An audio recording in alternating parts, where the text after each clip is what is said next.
Hey, good morning, everyone. For those of you who don't know who I am, I'm Ross, the student pastor here at Fellowship Church.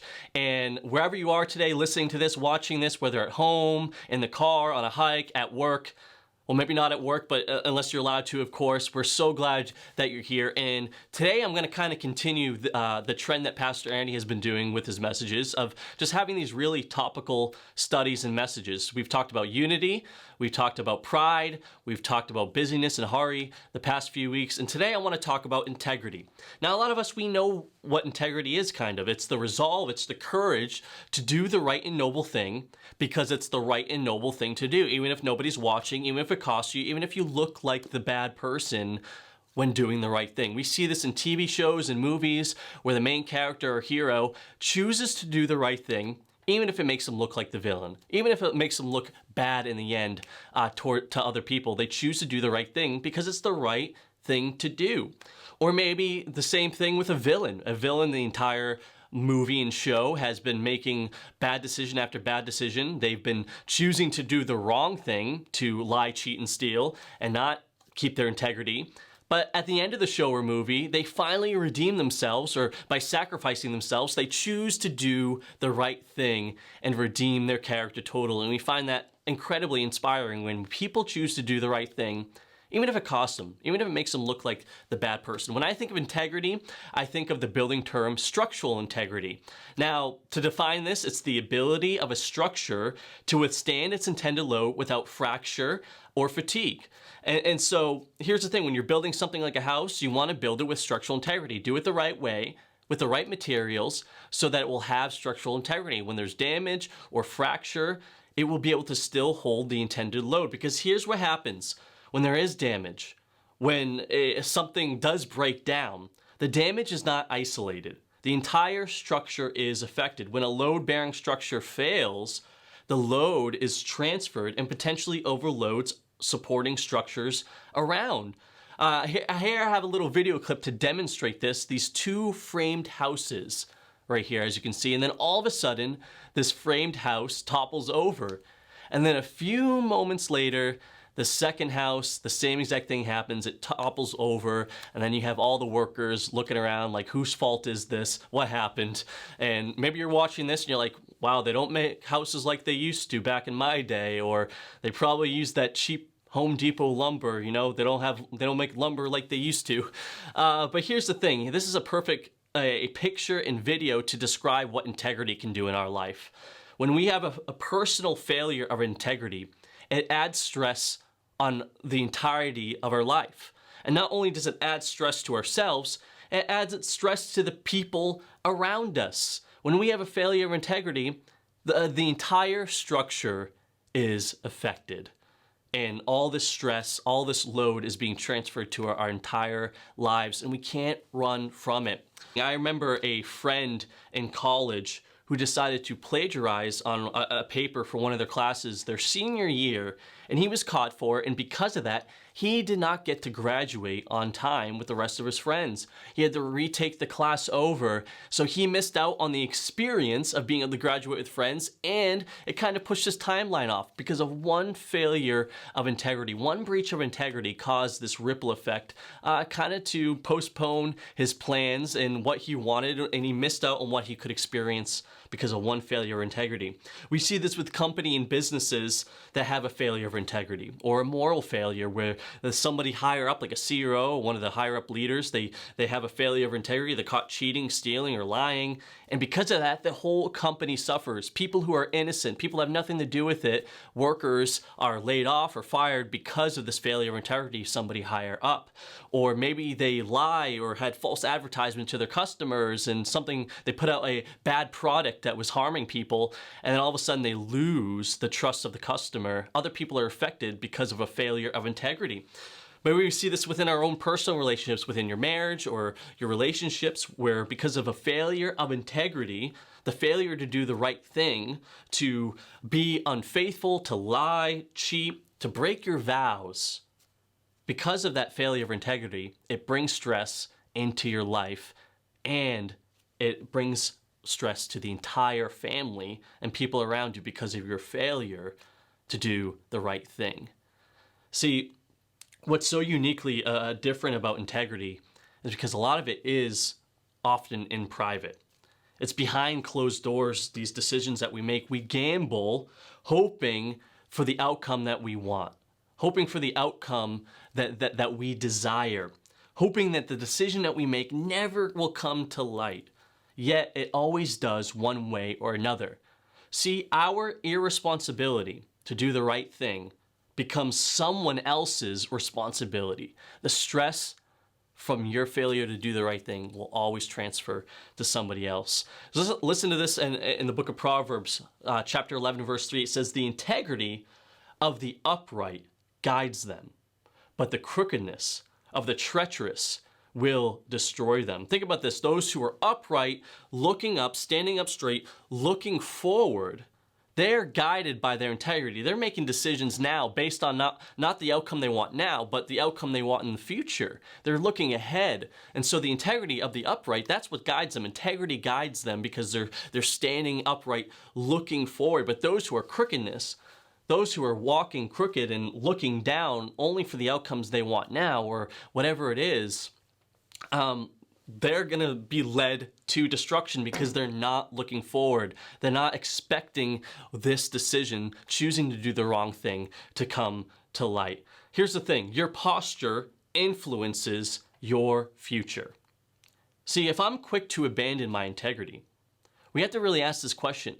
What is really driving me? And you may discover that you're more concerned with looking good rather than being good. You're more concerned with how you are on the outside rather than who you are on the inside and how God wants to transform you. So integrity, it should guide us. It needs to guide us. But what competes for that role in your life? What is guiding you? Is it the outcomes that you desire? Is it the life that you want and you're willing to go and do anything you got to do to get what you want? See, a failure of integrity, we know this, it's going to cost us. It's going to come to light in one way or another, whether it affects us or somebody else around us. And we understand this. We understand that integrity is going to cost us.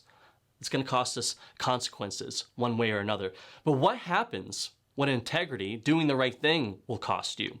And this is kind of the definition I like for integrity. Integrity is doing what you ought to do, even if it costs you. Doing what you're supposed to do.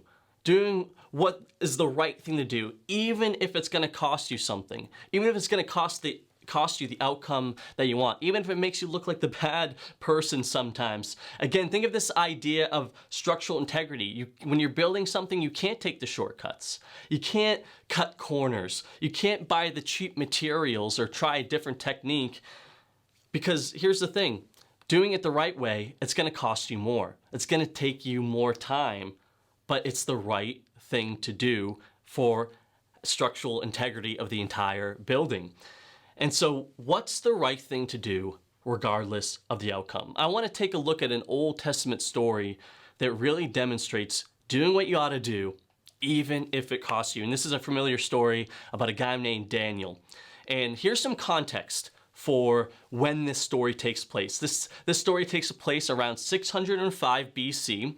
This is when Nebuchadnezzar is king. He's the king of Babylon, and Babylon has essentially become the primary conqueror of the Middle East. And Israel would be included in their empire, in their territory. And here's what Babylon would do. It was very smart. Nebuchadnezzar, they would make vassal states out of these other nations. They wouldn't just destroy them outright, but they would make them into vassal states. And so what would happen to many nations, as well as Israel, is Israel's king would be replaced with a new king. And then Nebuchadnezzar would order all the royal family and the people of nobility, the smartest and the brightest people, and he would take them back to Babylon and put them into the king's service. This was very smart. Instead of just slaughtering everybody and trying to take total control of people who aren't going to listen to you because you killed all their noble leaders and their royal family, what they would do is they would bring the best and the brightest people back, essentially take them hostage to keep people back in line back at home. They would take them to Babylon, change their names, give them Babylonian names, make them Babylonian citizens. And so what the significance of this is when your name was changed, that whoever named you, that means that you belong to them. So that's why their names were changed. You belong to Babylon. You belong to Nebuchadnezzar because he is the one who named you. And this whole process was actually a good thing that Babylon was doing. And what they were trying to do is represent to the entire world how great Babylon was. So when people would come to Babylon, they would see all these other cultures and all these other leaders of other nations in the king's service. So Babylon could look and say, hey, look how good we are, where we have all these other nations serving in Babylon. We're good people. We treat people right. And you know what? They actually did for the most part. Here's the thing, if you were chosen as one of these people brought into Babylon in the king's service, it was like you won the lottery. You got free room and board, you got treated pretty nicely, you got free food, and you got put into an internship to become a better leader. And here's where I want to pick up in the story, which is found in Daniel chapter 1, verse 5. It says this, the king assigned them a daily amount of food and wine from the king's table. They were then trained for 3 years, and after that, they were to enter the king's service. So like I said, room and board, and they were given this meal plan. They would eat the same food from the king's table, the food and wine from the king's table, and then they would be trained like in an internship for 3 years, and then they would enter the king's service once they were taught, once they were nice and strong. And so this food plan is a big deal because you can't just go to the store back then. This is the best of the best food. Steak, whatever you want. Steak and wine, just provided for you every day. They saw this as a great thing. If you do what you got to do, you follow the Babylonian way, you're going to be set for life. So this food plan is a big deal. But here's what Daniel decided, and a few other people as well. We find this in verse 8 of chapter 1. It says this, but Daniel resolved. That word resolved means to set your heart. He made up his mind. He decided. But Daniel resolved not to defile himself with the royal food and wine. He decided not to pollute himself, to not undignify himself. He made up his mind. He set his heart, I'm not going to eat this food that the king is giving me. Now, this could come with some pretty nasty consequences for Daniel for doing this. But why? Why is Daniel setting his mind not to eat this food? Well, here's the thing. Here's how a lot of people of faith saw food in ancient times. They kind of like this chart here. Take a look at this chart. They saw their food coming from God. Okay, their food would go into the body will then become healthy, and health would grant you prosperity and success and well-being. And so ultimately your prosperity, your well-being, your success was connected to the God who provided that food for you. So here's the idea when it came to Daniel deciding not to eat this food. Nebuchadnezzar's food that he was giving was blessed and provided by Marduk, the Babylonian god. So therefore, if Daniel were to eat it, it would be an admission that Marduk was better than Yahweh. That Daniel's prosperity, his success, and well-being would not be credited to Yahweh, his God, and the God of the Bible, but be credited to this false god of Babylon, Marduk. And so now you can see why this is significant and important. But here's the point right here, is that Daniel resolved. He made up his mind ahead of time, I'm going to do what I ought to do, even if it costs me. Before we know the story of Daniel and how it would play out, he made this decision. The only reason why we know Daniel's story is because he made up his mind ahead of time, because of this moment right here. And here's why this is important for all of us. When you think about your story and your experience, as you have those opportunities where you are tempted to sacrifice your integrity in order to get ahead, in order to get the outcome that you want. See, when you decide ahead of time that I'm gonna do what I ought to do, even if it costs me, then you set yourself up to experience in your own personal story the same thing that Daniel experienced in his. Here's the thing. When we sacrifice our integrity, we close the door to see what God can do. When you do what you ought to do, even if it costs you, your life's writing a story worth telling. Here's what Daniel understood and what we need to understand as well, is that one breach of integrity leads to another. The first breach makes the second breach easier, and the second breach creates a pattern. Daniel knew if he ate this food, that first breach would make the second breach in his life easier. And then that second breach would create a pattern where we wouldn't be telling Daniel's story today. Here's what happens in the story. Daniel didn't hide it. He didn't put the food under the table and pretend not to eat. It says in verse 8 that he asked permission to not eat the food from one of the king's officials. And here I'm going to sum up what happens here. All right, they have a conversation and the official goes, hey, if you don't eat the king's food, you're not going to be strong. And then King Nebuchadnezzar is going to have my head for it. He's going to know that I wasn't feeding you the food. He's going to have your head as well, that we can't risk this. So Daniel says this, you know what? We'll try this for 10 days. We'll have my food plan. I'll eat just vegetables, nuts, and water, and that will be it. And if I'm stronger than the rest of these guys after 10 days, then we'll continue with my food plan.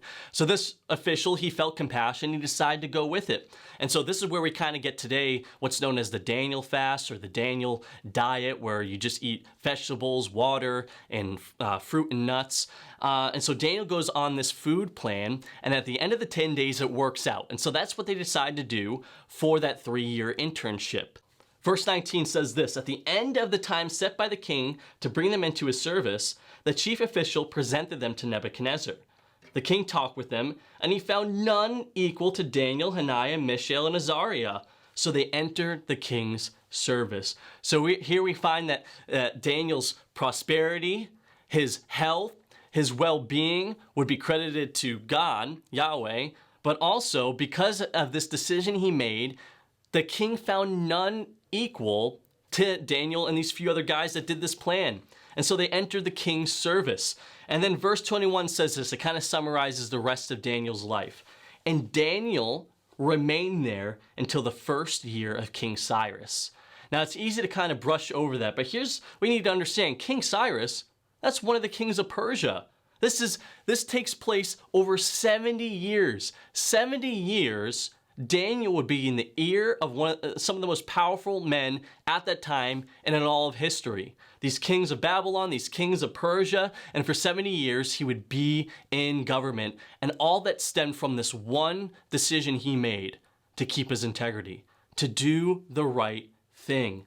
He lived through a transition of Persia coming in and taking Babylon over. And you know what set him up for this? Daniel choosing to let integrity guide him. And so he lived from Nebuchadnezzar, and then the next king would be King Darius, and then there would be King Cyrus. But here's the thing, Daniel's story doesn't end there. I want to take a look at another time where Daniel's about to have his integrity tested. And this takes place when King Darius is ruling about 55 years later. And so here's what happens. Daniel chapter 6, verses 3 and 4. Daniel soon proved himself more capable than all the other administrators and high officers.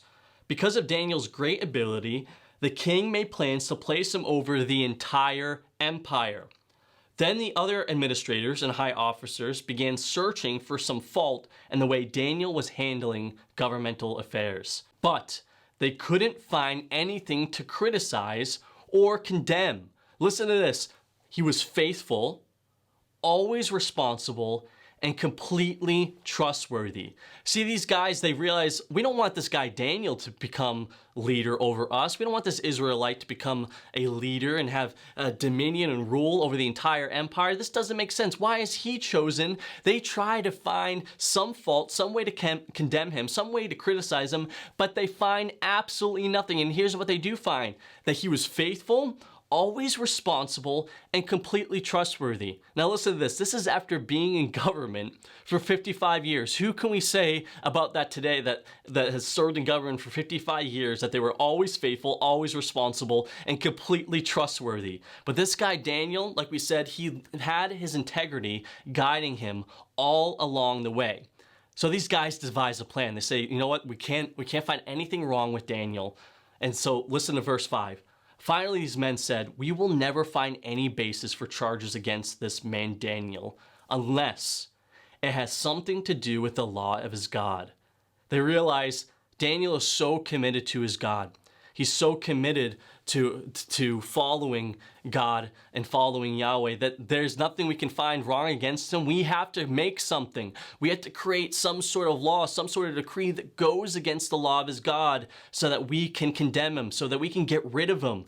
And so that's what they did. They laid a trap. These guys, they went to King Darius, these officials and administrators, and they proposed an edict to enforce a decree that people would pray to no other god, no other human except King Darius. This was going to be 30 days of celebrating you, King Darius, and anyone who doesn't will be thrown into the lion's den. And here's what we want you to do, King Darius. We want you to put it into writing so that it can't be changed. We want it to have special status and be irreversible. And so that's what King Darius did. He's like, this sounds great. 30 days of celebrating and only prayer and worship to me. This sounds amazing. And so that's what he did. He put it into writing, this decree.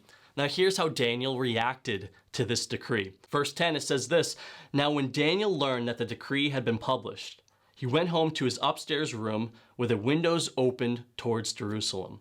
3 times a day, he got down on his knees and he prayed, giving thanks to God, just as he had done before. What would you do? Think about this. What would you do in this situation? Here's the thing. What you would choose to do depends on what's most important to you. And I know this. I know we may never face a moment on this sort of level where our faith and our following and commitment to Jesus is life or death, but we do face decisions every day where we decide to go against what God wants for our lives. When we may be faced with making decisions where we're not doing what we ought to do because we want an outcome that we want. But here's what Daniel did. He did what he has always done before. Daniel said, why would I change now? He said, who determines outcomes? Nebuchadnezzar didn't determine outcomes when I went on my own food plan. King Darius isn't going to determine outcomes here. So these guys, of course, they see this. They go to King Darius and they tell them what Daniel did. And they remind him, hey, this decree, it's in writing. You put it in writing, King Darius. There's nothing that you can do, because King Darius, he liked Daniel after all. And King Darius, he was sad. He's like, what am I going to do? There's nothing I can do. I have no choice but to throw Daniel into the lion's den. So verse 16, it says this: So the king gave the order, and they brought Daniel, and they threw him into the lion's den. The king said to Daniel, may your God, whom you serve continually, rescue you. May the God who you're so committed to rescue you, Daniel. Verse 19, it says, at the first light of dawn, the king got up and hurried to the lion's den. When he came near to the den, he called to Daniel in an anguished voice, Daniel, servant of the living God, has your God, whom you serve continually, been able to rescue you from the lions? I want to pause here in the story for a moment, because think about this. When we teach our kids this story, because it is a popular story, Daniel in the lion's den, but when we teach it, we often rush to the end. We rush to the miracle. We get so fixated on the miracle. But if you rush to the end of the story, I think we can miss a very valuable point. The point of the story is not what happens next. It's what already has happened in Daniel's life. See, Daniel's primary concern was not the outcome of his decision. If it was, he would have chosen to do something different. But his primary concern was doing what he ought to do, even if it cost him.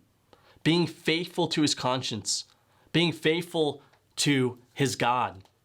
Doing the right thing was the win. If the story ended here, Daniel won. If we didn't know what happened next, Daniel won. If Daniel wasn't rescued from the lions, Daniel won. Because the point of the story, and the point of many miracle story, isn't necessarily the miracle.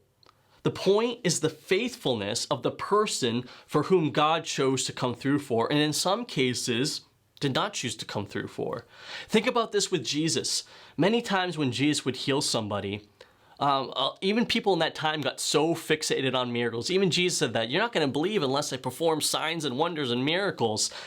People got so fixated on the miracle in Jesus' day, but Jesus made a point, and he said this often when he would heal somebody: your faith has made you well. This is exactly what Jesus said when a woman with an issue of blood came to Jesus, and she thought, if I just touch the hem of his garment, then I could be healed. And that's what she did in the crowd. She reached out and touched Jesus, and she was healed. And Jesus turns around and says, daughter, your faith has made you well. When they met a blind person in Jericho, Jesus heals him of his blindness, and he says the same thing. Go, your faith has made you well. When 10 lepers were healed of their leprosy, only one of them returned. And Jesus replies and says, your faith has made you well. When a Roman officer came to Jesus asking for one of his servants to be healed, Jesus says, okay, I'll come and heal your servant. And the servant said, no, I know how busy you are, Jesus. I'm a busy person as well. Just say the words from here, and I know that my servant will be healed. And Jesus heals him. And this is what he says, I have never found anyone in Israel with faith like this. See, we often see in all these instances when Jesus performed a miracle and healed somebody, he replied by saying, your faith has made you well. See, the point was not always this physical miracle and physical healing. The point was their faith, what they chose to put their faith in, which was Jesus. By choosing to believe that Jesus had the power to do what he did beforehand, but that faith preceded the miracle. And oftentimes that is the point. So here's the question. What's the win for your life? Daniel's win was, I'm going to do what I'm supposed to do and trust God with the outcomes. And if your outcome is whatever works for you and what you want to do and what you want for your life, if that is your win, if your win is the outcome, I'm telling you, it will create a pattern in your life that will cause the instructional integrity to fail. It will cause stress in your life and stress in the people around you if you decide that outcomes and the outcome that you want is more important than doing what we ought to do and having faith in those moments. Here's why I know it's the win. And here's why I think you know it's the win as well. Is because that's the world we want to live in. That's the person we want to hire. That's the person we want our sons and daughters to marry. That's the person that we want our teachers to be, teaching our kids. That's who we want our governors and mayors to be. That's who we want our police chiefs to be. That's who we want our president, vice president, and Congress. Everywhere we look, we want men and women who will do what they ought to do, regardless of the outcome or whether or not it costs them. That's what we want in the world around us. And we know that reality really isn't a reality, and because of that we may choose to make our own decisions because we look around us and say, you know, everyone else had to forfeit their integrity to get ahead. Everyone else forfeits their integrity to get what they want. But may that not be the case with us as followers of Jesus. See, the win is doing what I ought to do, even if it costs me. I'm going to obey God, I'm going to do what I ought to do, and I'm not going to try to predict outcomes. So Darius says to Daniel, has your God, whom you continually serve, been able to rescue you? And here's how Daniel replies. Yes, he has, O King Darius. Live forever. My God sent his angels, and he shut the mouths of the lions. They have not hurt me because I was found innocent in God's sight. Nor have I ever, by the way, nor have I ever done anything wrong before you, your majesty. I kind of love that response. Hey, by the way, I've never done anything wrong. God found me innocent. He's rescued me in this situation. The outcome was determined by him. Here's the thing though, just like we talked about, this isn't a promise for you and I. All right, the miracles is not always a promise. But again, that's not the point. The point is what precedes. The point is doing the right thing because it's the right thing to do. But here's the thing, if the outcome of the decision matters more than doing the will that God has for your life, you may not be a follower, but you may be just a user. Even Jesus' disciples had moments like this. Near the end of Jesus' life and ministry here on earth, they were about to enter Jerusalem, and many of the disciples were like, Jesus, don't go to Jerusalem. Come on, you've been telling us the whole time, if you go there, you're going to be arrested. You know, things are heating up, Jesus. If you go there, you might die. They might put you to death. They might put you on trial. They might take you away from us, Jesus. We can't go to Jerusalem. If you go to Jerusalem, you're going to lose.